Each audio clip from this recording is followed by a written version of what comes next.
Nah, yang nggak enaknya kalau riding di lintas barat Sumatera, karena jalur lintasannya sepi, pas sekali ada pengguna jalan yang bertingkah unik seperti ini, kita harus ekstra refleks, bro. Gawat kan.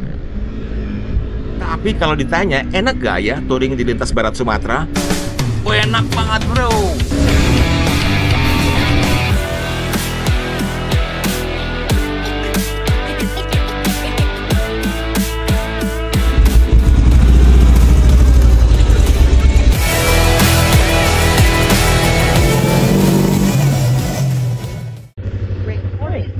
Dah.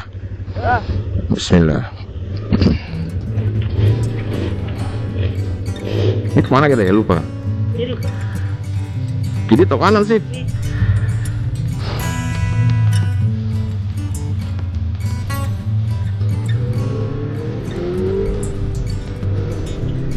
Oke. Halo, Assalamualaikum.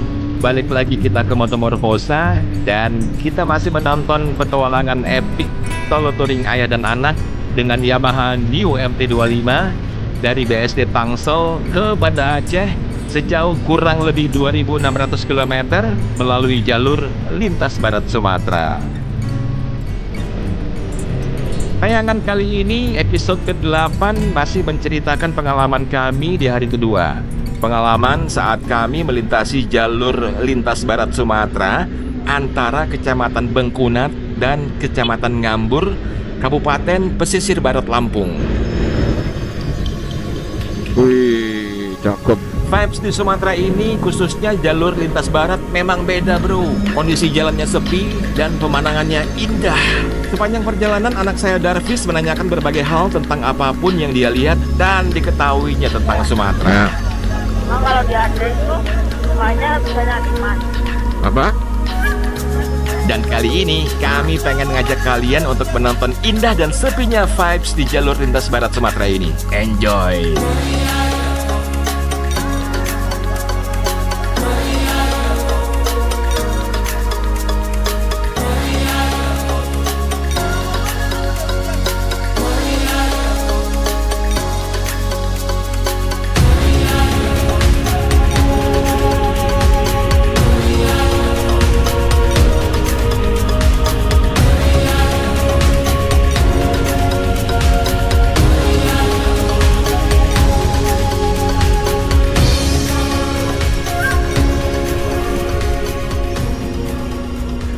Di sepanjang jalur ini kami jarang nemuin truk, bro. Ya paling ada 1-2 gitu ya.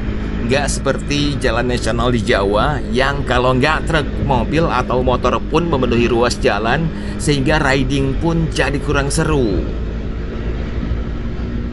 Yang membuat riding kita agak sedikit terganggu di lintas barat Sumatera ini cuma poster-poster caleg yang kadang memenuhi area pinggir jalan kayak gini nih, guys.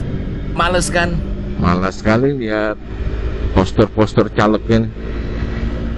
Bikin semak jalan aja dia.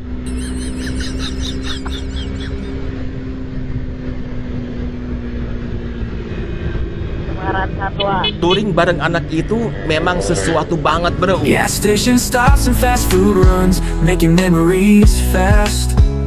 Every mile's a story and we're living it to last. From the city lights to the country skies, we're all about the ride. With the music up loud and my best friends by my side. Road trip vibes, feeling free and wild.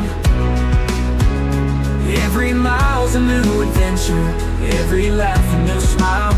With the open road ahead and the stars in our eyes. Ini adalah pengalaman pertama kami touring di Sumatera, bro. Dan solo riding pula lagi.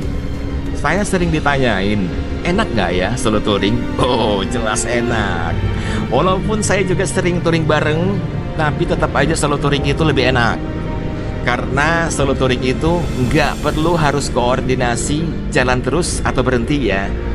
Ada juga yang ditanyain, enaknya makan di mana ya? Ada durian. Nggak perlu juga sesuaikan selera berhentinya tiap berapa jam sekali. Nggak harus pusing kepala. Cocoknya kita nginep di hotel mana ya? Nggak harus juga enak nggak enak sama teman. Bagusnya kita kumpul uang atau bayar masing-masing. Nggak harus mikir enak nggak ya kalau berhenti di spot ini terus foto-foto, ngopi-ngopi. Pokoknya solo touring itu the best lah. Bahkan baru 15 menit berhenti aja, santai aja berhenti lagi karena spotnya cakep. Wih, cakep ya.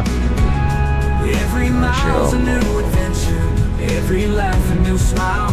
With the open road ahead and the stars in our eyes. Sungainya tuh masih oke lah. Nah, bicara soal makan di lintas barat Sumatera ini, saya punya cara untuk menemukan rumah makan yang enak. Cara ini diajarin oleh Om Daniel. Beliau mantan truk driver lintas Sumatera. Apa kabar Om Daniel? Sehat-sehat terus ya. Om Daniel bilang kalau mau cari makan di lintas Sumatera, pilih tempat yang banyak disinggahi truk. Itu sudah pasti enak dan harganya murah. Nanti kita tes, bener nggak ya? 1,5 jam lagi kita harus berhenti untuk makan siang soalnya. Hah? 1,5 jam lagi. Ya.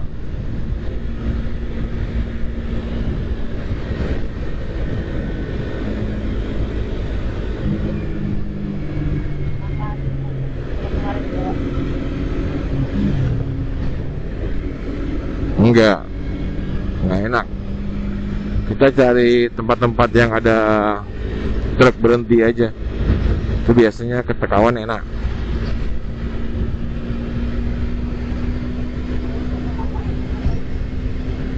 Nah, yang nggak enaknya kalau riding di lintas barat Sumatera, karena jalur lintasannya sepi, pas sekali ada pengguna jalan yang bertingkah unik seperti ini, kita harus ekstra refleks bro. Awas kan. Tapi kalau ditanya, enak gak ya touring di lintas barat Sumatera? Oh, enak banget bro.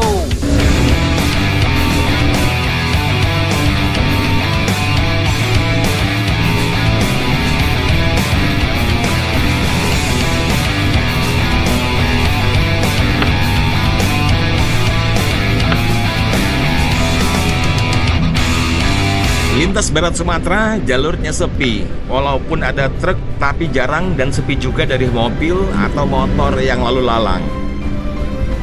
Hampir sepanjang jalan pemandangannya indah, jalannya bagus dan mulus. Yang suka touring, lintas barat Sumatera ini surganya riding. Nggak pakai macet, nggak buat mesin motor panas karena belum apa-apa berhenti karena keramaian traffic, bisa manuver sering-sering, bisa speedy lebih banyak.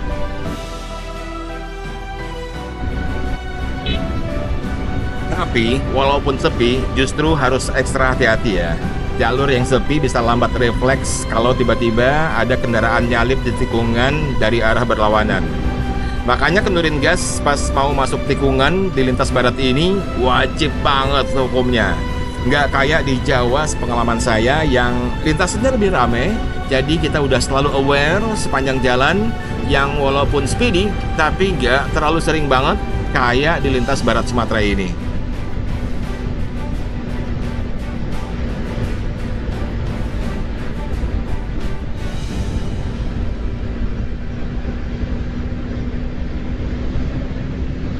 Jangan tidur ya bis.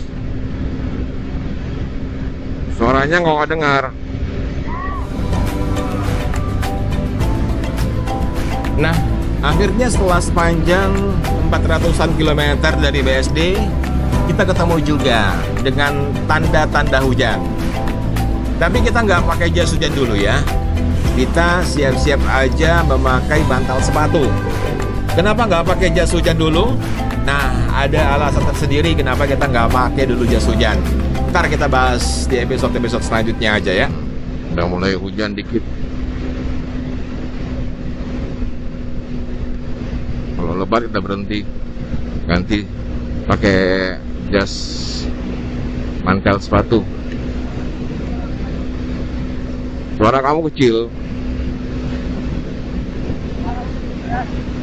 Ya, kalau hujan deras.